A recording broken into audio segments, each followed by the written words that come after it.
Assalamualaikum warahmatullahi wabarakatuh. Waalaikumsalam. Yang terhormat Bapak Bupati, Bapak Wakil Bupati, setuju para ketua, Bapak Ulama, Bapak-bapak, ibu-ibu, tante-tante saja yang dimuliakan Allah.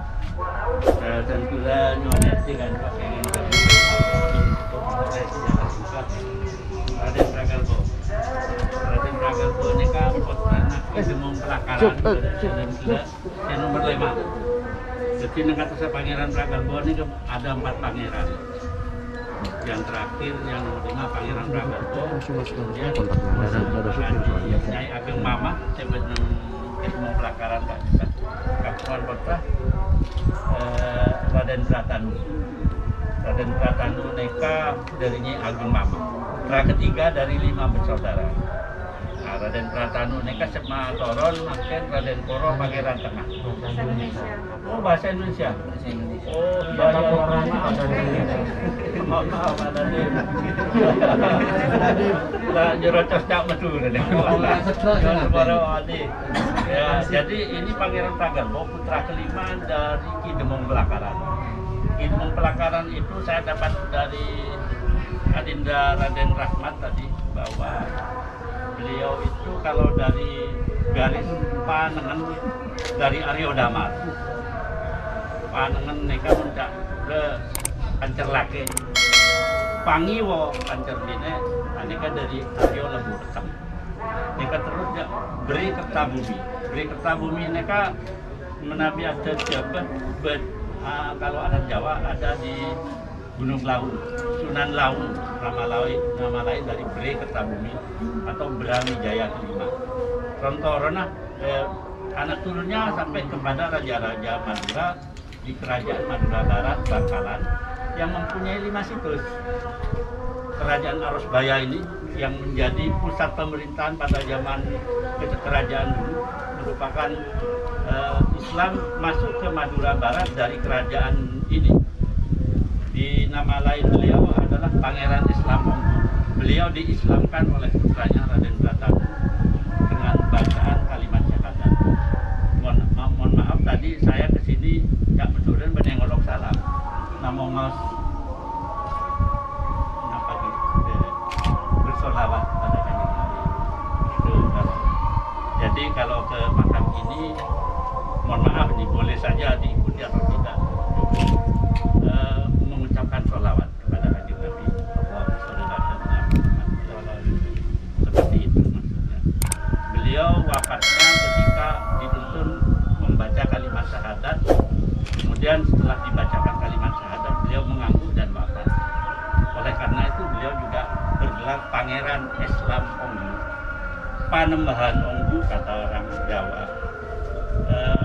Akhirnya di lokasi ini ada 3 tokoh, Pangeran Pragalbo, Pangeran Pratanu atau Panembah Lemadur, dan Raden Koro Pangeran Tengah yang merupakan cikal bakal dari dinasti Cakraningrat. Dinasti Cakraningrat itu ada 4 zaman, Cakraningrat 1, 2, 3, dan 4. Yang keratonnya masing-masing Cakraningrat 1 di Keraton Magetan sesudah dari Arosbaya ini. Yang kedua Keraton Toncung Sekar Kedaton di Burnes. Yang keempat Keraton Sembilangan Cakraningrat 4. Dan kemudian di Bangkalan Kodim. Di Kodim. Mohon maaf Pak Dandim. Jadi Keraton Bangkalan yang kelima itu dulu ya di Kodim itu. Sejarah menyatakan seperti itu atas dasar tulisan Raden Aryo Adipati Cakraningrat di dalam buku Gedeng. Gedeng buku itu buku berbahasa Belanda yang menyatakan urutan keraton di Madura Barat. Jadi kembali kepada Raden Koro Pangeran Tengah. Ini Pangeran Tengah ini mempunyai putra cucu Raden Undaan atau Pangeran Cakraningrat II yang istri selitnya 400. 400. Jadi punya harem. Jadi kalau beliau, mohon maaf, ini bukan guyon ini, tapi betul-betul tercatat dalam sejarah. 400 istri selir beliau ini oleh Cakraningrat II kalau pisoanan ke Keraton Mataram dibawa menghadap ke Raja Mataram untuk menunjukkan kekuasaan beliau bahwa wanita Triman yang berjumlah 400 itu bukan budak. tapi istri beliau yang menandakan istri wilayah, istri terima, menentukan modu ada istri, menentukan prabu ada istri, dan seterusnya. Sampai berjumlah 14. Mohon maaf, bukan istri sahabat, bukan. Itu penjelasannya seperti itu supaya tidak jadi lucu ya. Orang satu suami kok istrinya 400 ya, ada yang bilang gitu. Catatan sejarahnya menyatakan begitu. Jadi itu yang bisa saya sampaikan. Kalau kembali kepada pasaran Makam Agung ini, saya tadi sudah matur ke Bapak Bupati, hendaknya Congkop ini bukan hanya di lokasi Pangeran Pragattu, tapi Pangeran Tengah dan Pangeran Pratantu di Congkopi juga. Karena dulu ada juga mitos Pocang Negeri Congkop, katanya kalau di Kedeng Belen, walat dari mana, saya bilang. Coba sampai anu lagi Pak tadi. Tidak boleh Pak.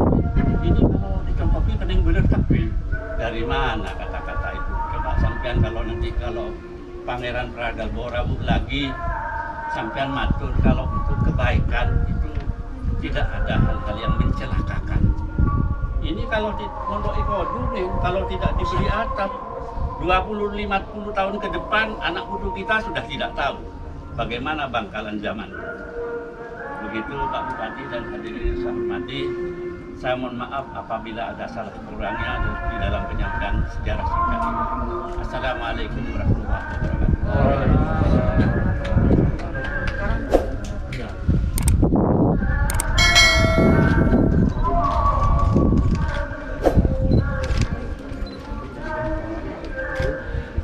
Thank you.